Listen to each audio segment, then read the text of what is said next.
नमस्कार दोस्तों, स्वागत है आपका A to Z स्टोरीज अद्भुत ऑफिशियल पर। साधु संत फकीर गुरु रहबरों की सदा ही जय जयकार। काशी नगरी गंगा के तट पर हल्की सुनहरी किरणें फैल रही थी। आकाश हल्का गुलाबी था, जैसे किसी ने प्रेम से उसे रंग दिया हो। मंदिरों की घंटियां, पक्षियों का कलरव और गंगा की लहरों का मधुर स्वर मिलकर एक दिव्य वातावरण बना रहे थे। इसी समय एक विद्वान, एक पंडित की वेशभूषा में व्यक्ति आते हैं, जिनके होंठ सूखे हुए थे प्यास के कारण। इधर उधर देखते हैं, तभी बाई और उन्हें एक कुआं दिखाई पड़ता है, जहां एक युवती पानी भर रही थी। गुडारी से रस्सी डालकर और बाल्टी से पानी खींचकर अपने मटके से भर रही थी। ये जल्दी से वहां पहुंचते हैं और कहते हैं कि देवी, क्या आप मुझे पानी पिला सकती हैं? उस लड़की ने इनको पानी पिलाने के लिए बाल्टी उठाई और ओक लगाकर जो है ये पानी तो पी रहे थे, लेकिन इनकी दृष्टि उस लड़की की आंखों की तरफ थी। बार बार उसी की ओर निहारे जा रहे थे। लड़की ने कहा कि आप जल पीजिए। जल पीने के बाद इन्होंने कहा, भज गोविंदम, भज गोविंदम, भज गोविंदम। भज मूड मते, कि कहाँ देख रहे हो, स्त्री की सुंदरता में ना फंसो, गोविंद को भजो, गोविंद को भजो। तो उस स्त्री ने कहा, जो लड़की, जो युवती थी, उसने कहा कि गोविंद को भजना है, लेकिन कैसे भजोगे? जीवा से तो आप गोविंद को भज रहे हो, लेकिन आपका मन तो कहीं और अटका है। उनकी इन बातों ने जो विद्वान थे, उनके हृदय पर गहरा प्रभाव, गहरी छाप छोड़ दी। वे बोले कि आप कौन हैं?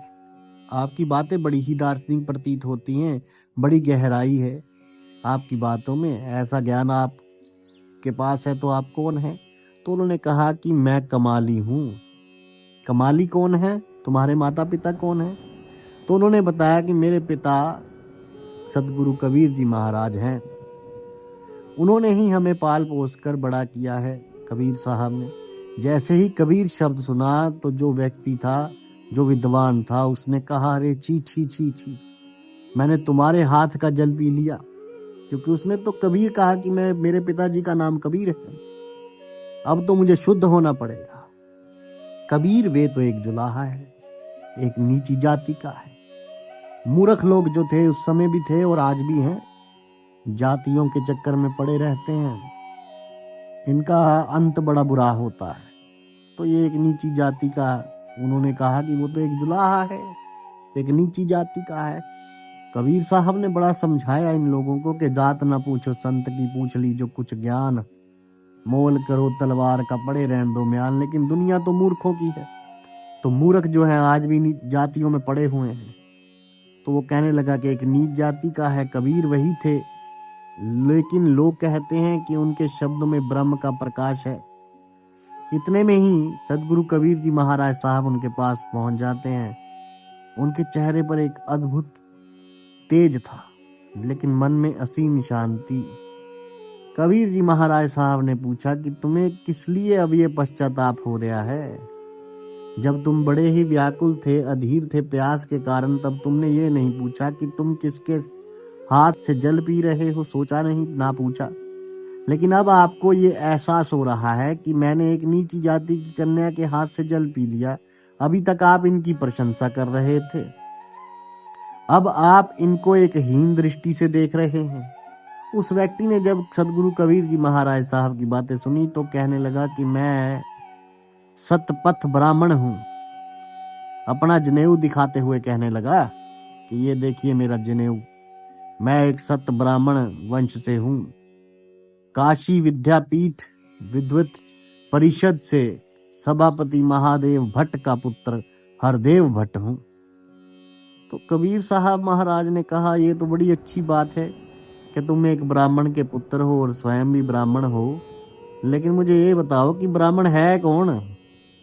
ब्राह्मण तो वे है जिसे ब्रह्म को प्राप्त कर लेते हैं। जो ब्राह्मण तो वही हुआ जिसने ब्रह्म को प्राप्त कर लिया।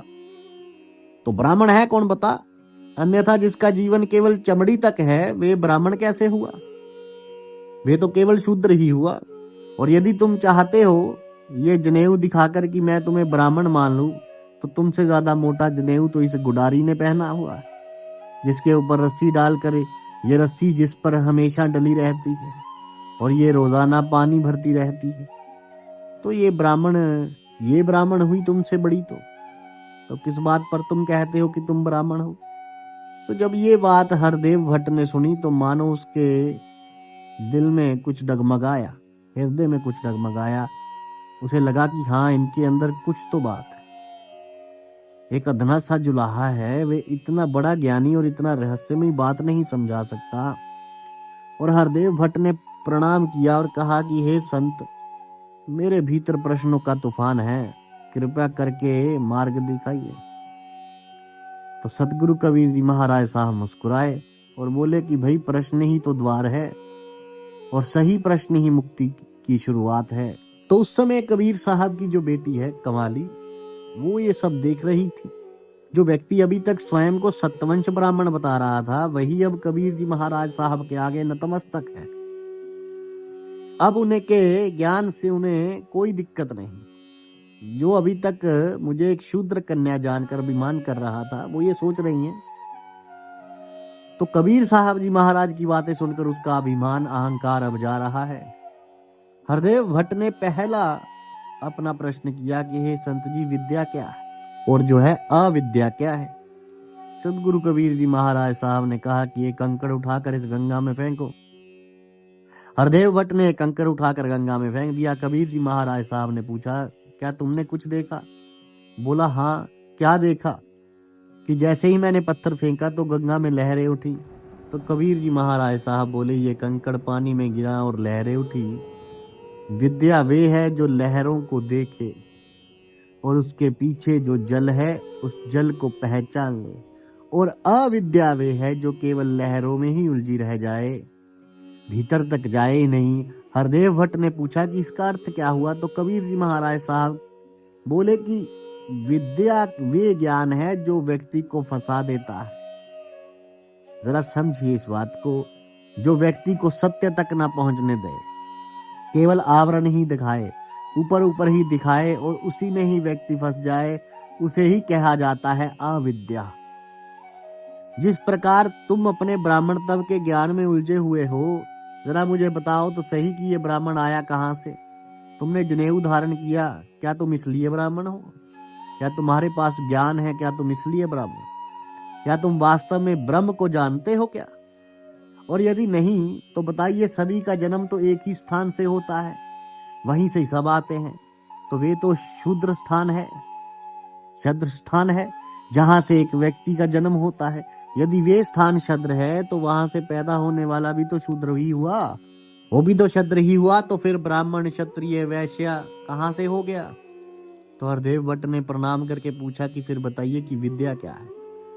तो कबीर साहब महाराज बोले कि विद्या वो है जो सत्य को दिखा देती है, जो लहरों के परे उस जल का अनुभव करवाती है जो मुक्ति दे, वही विद्या है। जहां मुक्ति प्राप्त हो वही विद्या है। सा विद्या या विमुक्त है। हरदेव भट्ट ने इस मंत्र का उच्चारण किया कि हाँ, सही कहा आपने, विद्या वही है जो मुक्त कर दे, किंतु मुक्त किससे? तो कबीर जी महाराज साहब ने प्रश्न किया कि मुक्त किससे कर दे? मुक्त ज्ञान से नहीं, बल्कि मुक्त करे अज्ञान से। पुस्तकों को जो ज्ञान लिखा हुआ है पुस्तकों में, वे विद्या नहीं होती। आत्मा का अनुभव ही सच्ची विद्या है। कबीर साहब ने कहा, स्वयं का अनुभव ही सच्चा ज्ञान है। जो सत्य का ज्ञान दे वे विद्या, और जो माया में उलझाए रखे वे अविद्या। अब इसके बाद दूसरा प्रश्न पूछते हैं। हरदेव भट्ट जी ने पूछा, तो फिर ये ज्ञान और अज्ञान, इसमें क्या अंतर है? कबीर साहब से पूछा। तो कबीर जी महाराज साहब ने कहा कि अज्ञान अंधकार है और ज्ञान है प्रकाश। पर ध्यान रहे, अज्ञान केवल जानकारी की कमी नहीं है, बल्कि गलत पहचान करना भी अज्ञान ही है। यदि आपको जानकारी तो सही है, लेकिन आप पहचान गलत कर रहे हैं, तो ये भी तो अज्ञान ही हुआ। और बहुत से जो भक्त हैं इसी अज्ञान के कारण अपना जीवन गंवा देते हैं। उनके भीतर अथाह प्रेम होता है, उनके अंदर अथाह विश्वास होता है, वे नाम सुमिरन भी करते हैं, किंतु वे परमात्मा की पहचान नहीं कर पाते। इसलिए वे एक क्षर पुरुष कहिए या कि एक अक्षर पुरुष की काल की भक्ति में या फिर मूर्त पूजा में वे अपना समय व्यर्थ कर देते हैं। वे नश्वर की भक्ति करते हैं, उनकी भक्ति सच्ची है, विश्वास सच्चा है, किंतु वे विश्वास और वे भक्ति नश्वर के प्रति है, वे शाश्वत के प्रति नहीं है। और यही कारण है कि उनका जो ज्ञान है वे अज्ञान माना जाता है। और ध्यान रहे, अज्ञान केवल जानकारी नहीं बल्कि गलत पहचान भी है। जब आप शरीर को मैं मानते हो तो ये अज्ञान है। तुम हो, इसमें कोई दो राय नहीं है कि तुम नहीं हो, आप हो। ये जिसे हम कहते हैं मैं, ये अस्तित्व है, किंतु ये मैं कौन है जब तक ये नहीं जान लेते तब तक वे अज्ञान है। आप स्वयं को, इस शरीर को पहचानते हो, ये शरीर मैं हूं, ये अज्ञान है।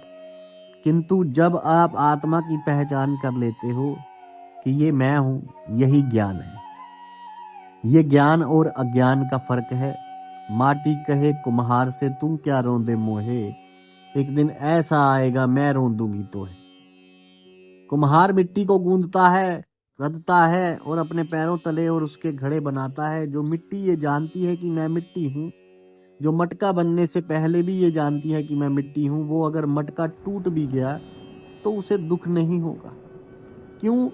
क्योंकि लेकिन जो मिट्टी स्वयं को नहीं जानती, देखिए क्यों नहीं होगा, क्योंकि उसे पता है कि मैं तो मिट्टी हूँ, आज नहीं तो कल मिटूंगी।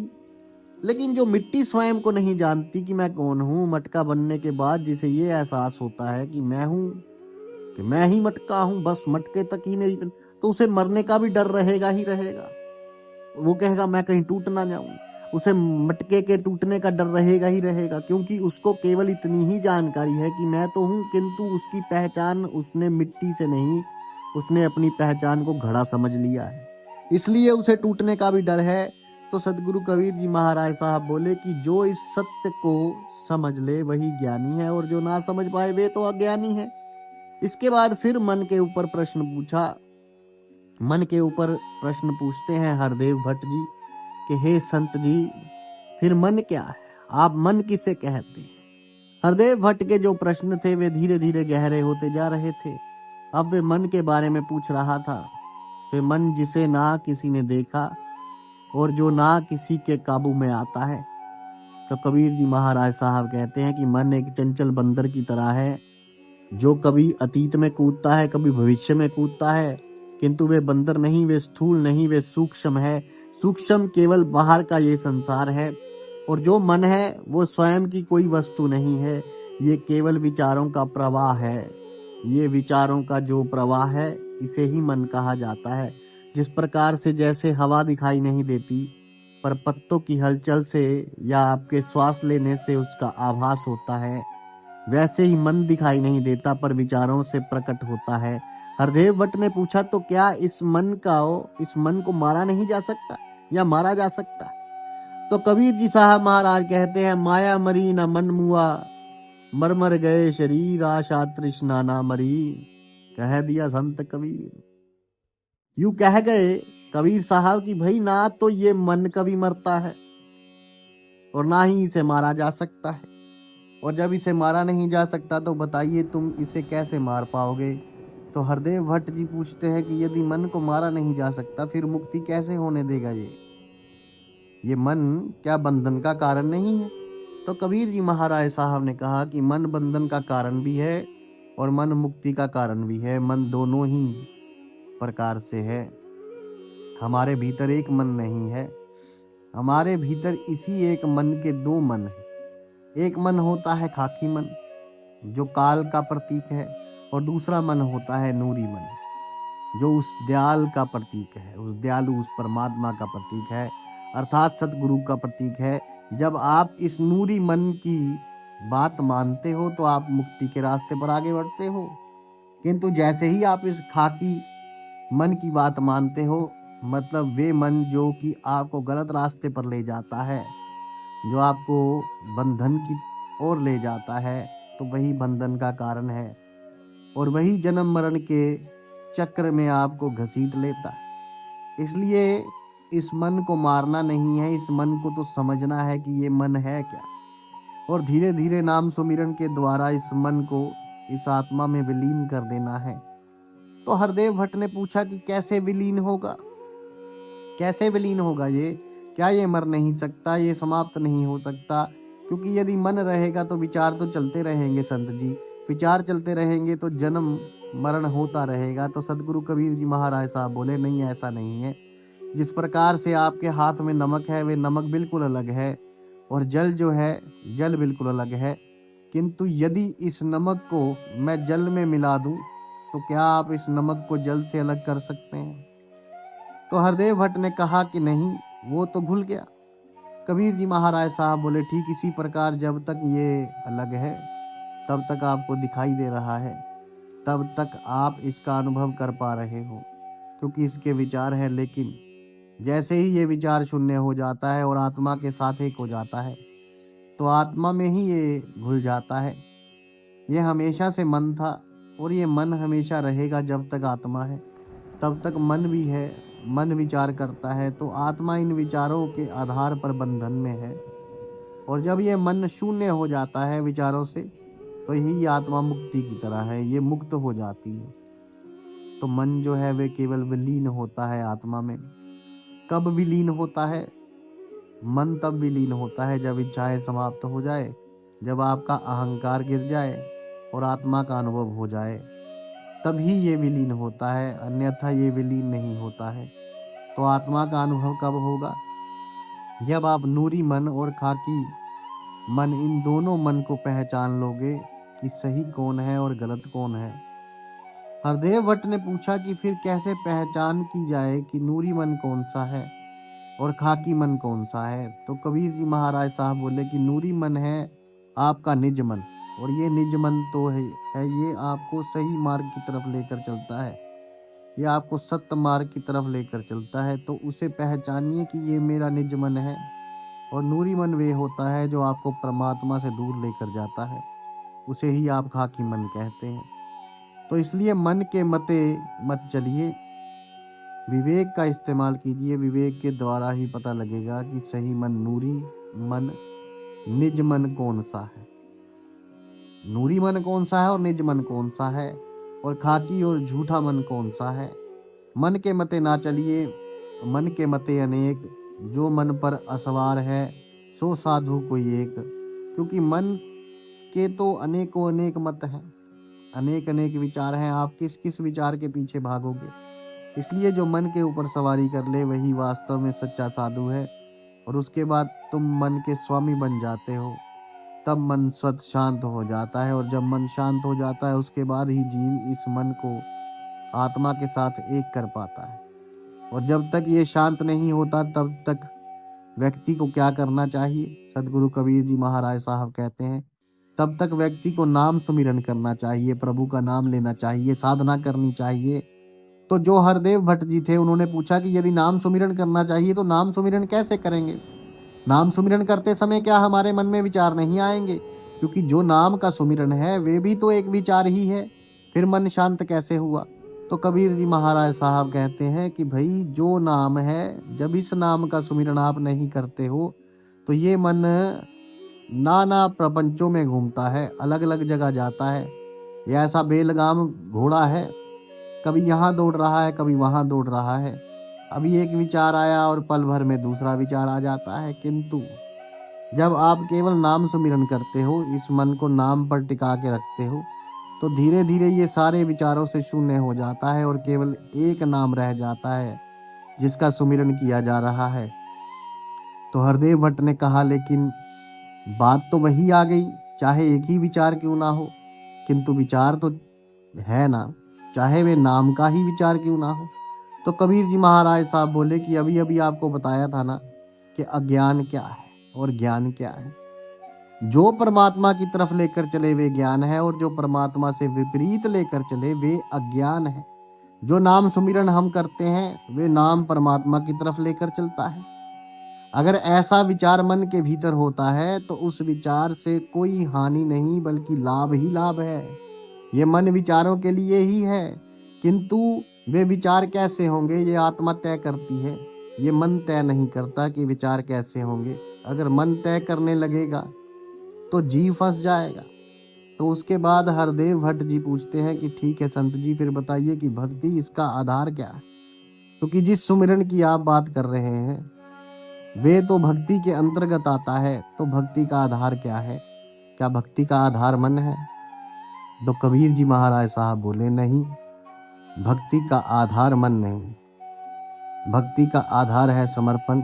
जब तक व्यक्ति के भीतर मैं है तब तक भक्ति नहीं हो सकती, और जहाँ ये मैं समाप्त हो जाता है वहीं से भक्ति प्रारंभ होती है।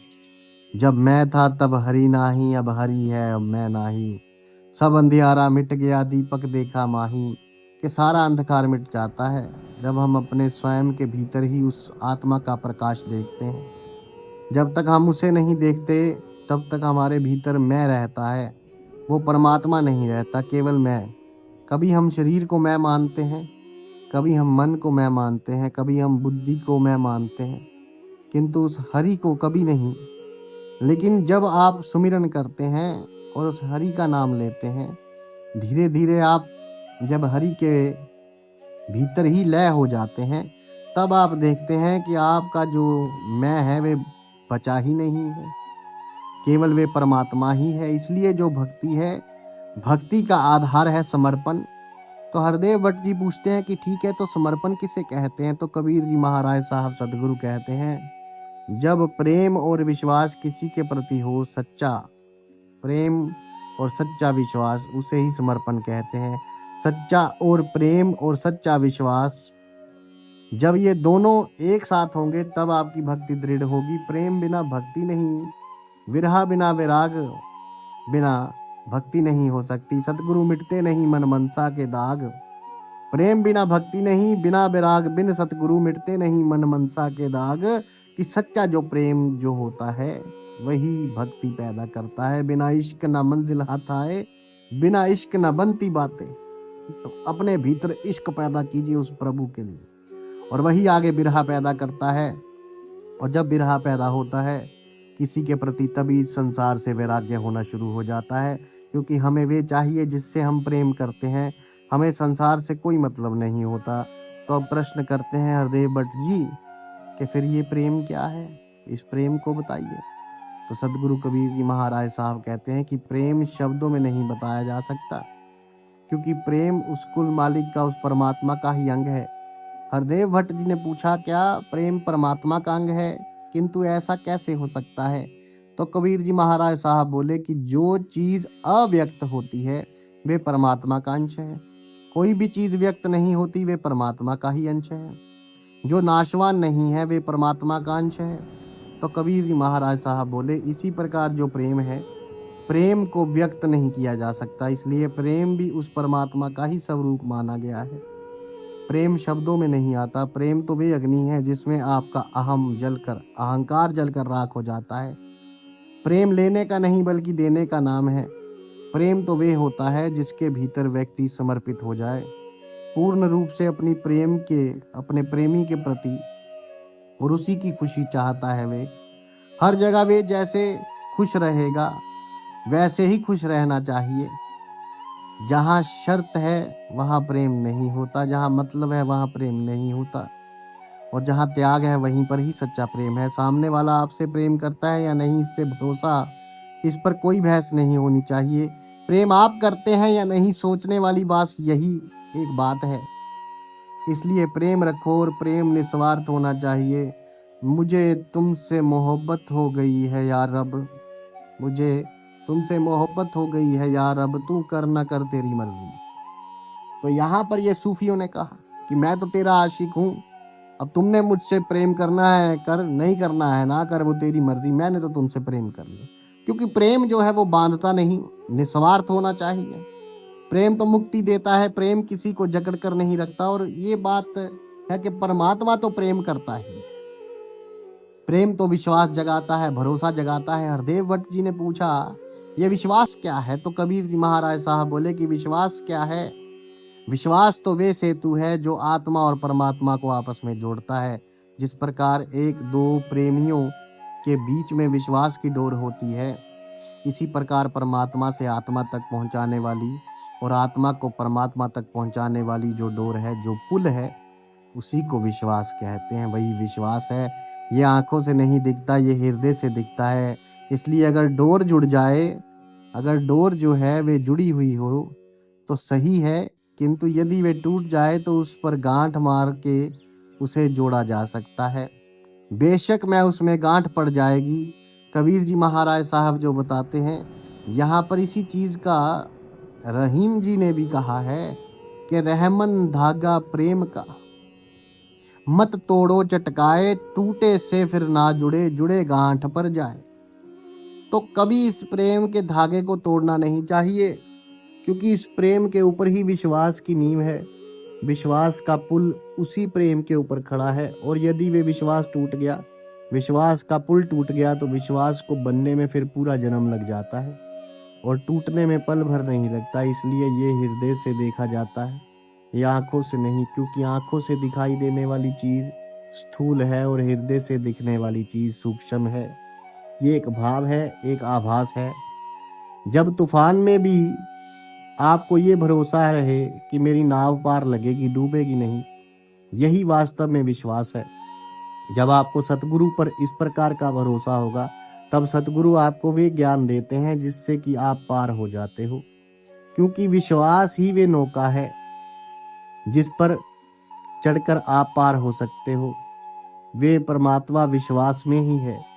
विश्वास जो करता है उसी के लिए भूत प्रेत है, जो विश्वास नहीं करता उसके लिए नहीं है। जो विश्वास करता है उसी के लिए परमात्मा है, जो विश्वास नहीं करता उसे परमात्मा कभी नहीं मिलता, क्योंकि वे तो कभी विश्वास में भरोसा करता ही नहीं है।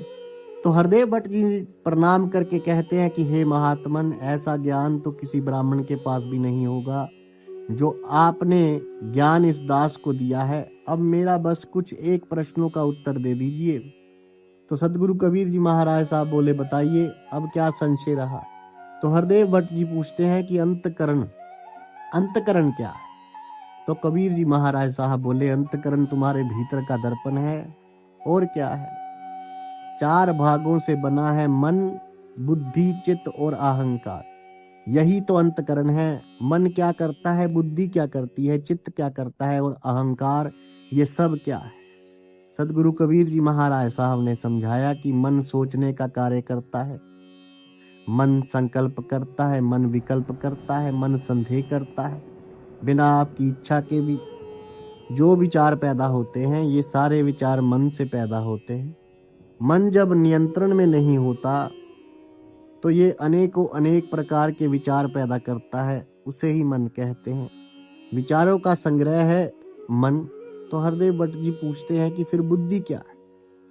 तो सदगुरु कबीर जी महाराज साहब कहते हैं कि बुद्धि, बुद्धि वे है जो निर्णय लेती। आपका मन अनेकों अनेक विचार करता है और अचानक एक विचार पर आकर बुद्धि कहती है रुको, ये विचार सही है, इस विचार पर ही आपको कार्य करना चाहिए। तो जो निर्णय ले लिया, वे निर्णय किसने लिया? वे मन ने नहीं, वे बुद्धि ने निर्णय लिया।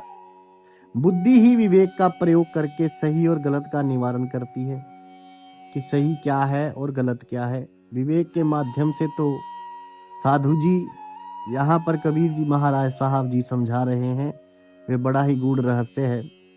हरदेव भट्ट जी पूछते हैं, फिर चित्त अगर बुद्धि निर्णय ले रही है, विचार अगर मन कर रहा है, और फिर ये चित्त कौन है? वही तो चित्त क्या है? चित्त क्या करता है? तो सदगुरु कबीर जी महाराज साहब कहते हैं, चित्त है आपकी स्मृतियों का भंडार। जहां पर आपके अनुभव जमा होते हैं वो है चित्त।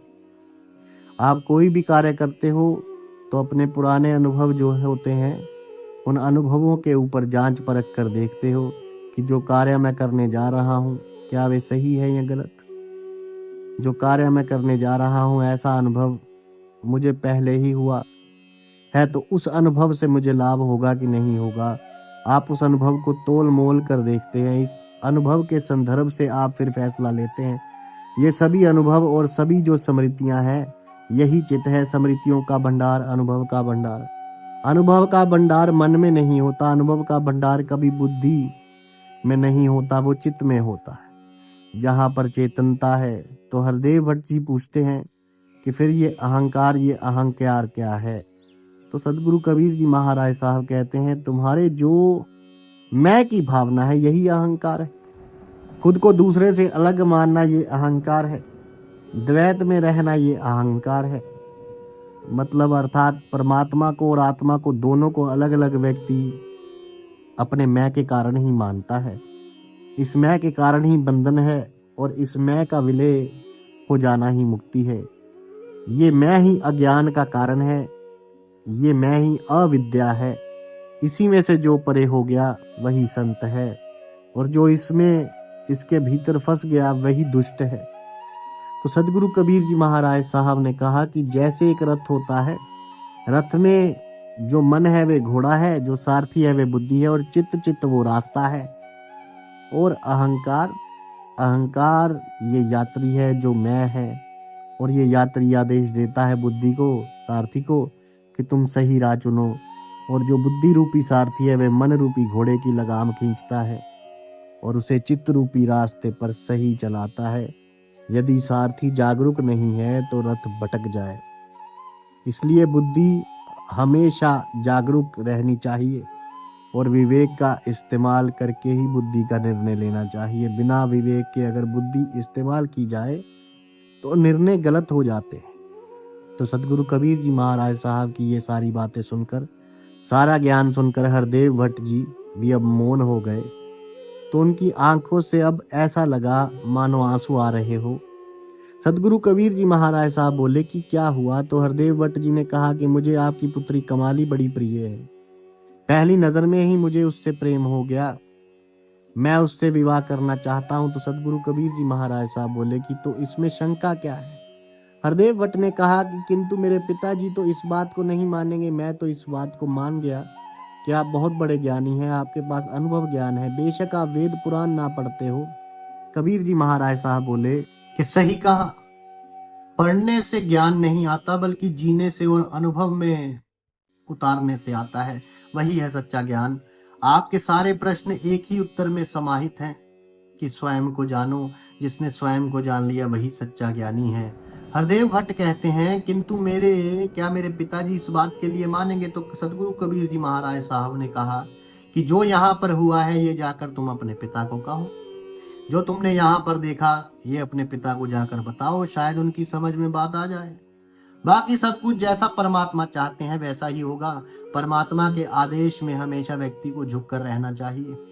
जो वे चाहता है उसे स्वीकार करना चाहिए, तो उसे कभी दुख होगा ही नहीं। धीरे धीरे सूर्य अब पूरी तरीके से उग चुका था, गंगा की लहरें चमक रही थी। सदगुरु कबीर जी महाराज साहब बोले कि पोथी पढ़ पढ़ जगमुआ, पंडित भया न कोय, ढाई अक्षर प्रेम के, पढ़े सो पंडित हुए। कि पोथी पढ़ पढ़ के तो ये सारा जगत मर गया, किंतु कोई पंडित नहीं बना, कोई ज्ञानी नहीं बना। पोथियों का ज्ञान तो होता है दूसरों के ऊपर अपना ज्ञान थोपने के लिए, अपनी विद्वता साबित करने के लिए कि मैं कितना विद्वान हूँ, किंतु वास्तव में जब तक आप प्रेम के ढाई अक्षर नहीं पढ़ लेते तब तक आप सारा ज्ञान थोथा है आपका। क्योंकि बिना प्रेम के तो उस कुल मालिक का दीदार हो ही नहीं सकता, क्योंकि प्रेम तो स्वयं उस परमात्मा का ही अंग है।